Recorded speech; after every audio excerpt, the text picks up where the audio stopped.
আজকে তৈরি করব তেলাকুচা শাকের ভর্তা। আসসালামু আলাইকুম, আমন্ত্রণ রইল আজকের রেসিপিটি দেখার জন্য। আশা করছি কাছে দূরে সবাই অনেক বেশি ভালো আছেন। এই শাক ভর্তা খুবই সহজভাবে আজকে করেছি আমি, বাটাবাটি ঝামেলা ছাড়া মিক্সার জারে করে তৈরি করে নিয়েছি এবং এতটাই মজাদার, আগে কিন্তু আমি বুঝতে পারিনি শাক ভর্তাটা এতটা মজাদার হবে। তো এই জন্য আমি শাক পাতাগুলোকে ডালগুলো ফেলে দিয়েছি এবং পাতাগুলো নিয়ে নিলাম, আর পাতাটা ভালোভাবে ধুয়ে পরিষ্কার করে নিয়েছি। চাইলে কিন্তু আরও ছোট টুকরো করে কেটেও নেওয়া যায়, তবে আমি আজকে যেহেতু ভর্তা করব এই জন্য কিন্তু এভাবেই রেখে দিলাম। আর পাটায় বেটেও নিতে পারেন, তবে আমি আজকে মিক্সার জার করে তৈরি করে নেব। এখন কড়াইতে পাতাগুলো একবারে যদি না হয় তাহলে একটু পরে দেখা যাবে অনেকটা পাতাই নরম হয়ে যাবে লবণ দেওয়ার পরে। তারপর বাড়তি পাতাগুলো দিয়ে দিতে হবে, এভাবে সিদ্ধ করে নিতে হবে। প্রথমে পাতাগুলোকে সিদ্ধ করে নিয়ে ভর্তা করলে সেটাই কিন্তু অনেক বেশি সুস্বাদু হয়। এবং সিদ্ধ করার সময় পানিটা কিন্তু খুব ভালোভাবে শুকিয়ে নিতে হবে। তো যেহেতু আমি কড়াইতে একবারে দেওয়া যায়নি, এখন একবারে যে পাতাগুলো দিলাম সেই পাতাটা লবণ দিয়ে কিছুটা সময় নরম করে নেওয়ার পর বাড়তি পাতাগুলো দিয়ে দেব। তো সবগুলো পাতা এভাবে করে প্রায় 10 থেকে 12 মিনিট সময় নিয়ে কুক করে নিতে হবে। খুব বেশি জাল করে ফেলা যাবে না, তাহলে কিন্তু এই শাকের যে সবুজ রঙটা সেটা নষ্ট হয়ে যাবে। খুব সুন্দরভাবে সিদ্ধ হলেই কিন্তু এবং পানিটা শুকিয়ে নিলেই শাকটা কুক করা হয়ে যাবে। ভাজা ভাজা করারও কোনোই দরকার নেই।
তো জাল করে পানিটা শুকিয়ে নেওয়ার পর তারপরে ঠান্ডা করে নিতে হবে। অবশ্যই কিন্তু মিক্সার জারে যখন আমরা বাটবো এই পাতাটা সিদ্ধ করে নেওয়ার পর ঠান্ডা করে নিতে হবে, না হলে কিন্তু মিক্সার জারটা নষ্ট হয়ে যেতে পারে। গরম পাতা যদি আমরা দেই, গরম কিছু যদি দেই।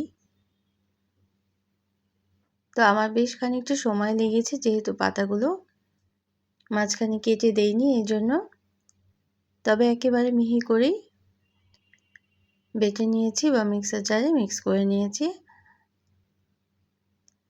তো এখন বাগার দিয়ে দেব। আর বাগার দেওয়ার জন্য আমি আজকে সাদা তেল দিয়েই বাগার দিয়ে দিচ্ছি, চাইলে কিন্তু সর্ষের তেলও দিতে পারেন। পেঁয়াজ কুচিটা একটু বেশি পরিমাণ দিয়ে দিলাম, আর দিলাম সামান্য পরিমাণ আস্ত জিরে এবং কাঁচামরিচ কুচি দিয়ে দেব। কাঁচামরিচ কুচি দিয়ে আজকে আমি ভর্তাটা করব। চাইলে কিন্তু এই সময় শুকনো মরিচ ফালিয়েও দিতে পারেন। আস্ত শুকনো মরিচ তেলে নিয়ে বা ভেজে নিয়ে সেটাও গুঁড়ো করে দেওয়া যেতে পারে। যারা খুব বেশি ঝাল খেতে পছন্দ করেন তারা কিন্তু শুকনো মরিচটা দিতে পারেন।